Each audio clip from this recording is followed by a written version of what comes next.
In this video, I will show you how to add anything in reading list in Google Chrome. So search any site.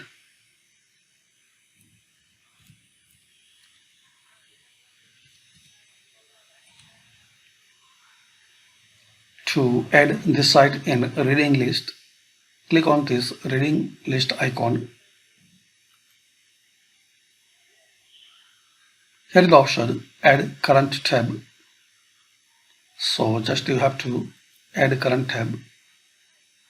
Now once you did, just click on this panel and click here. To access easily this site, just you have to click on this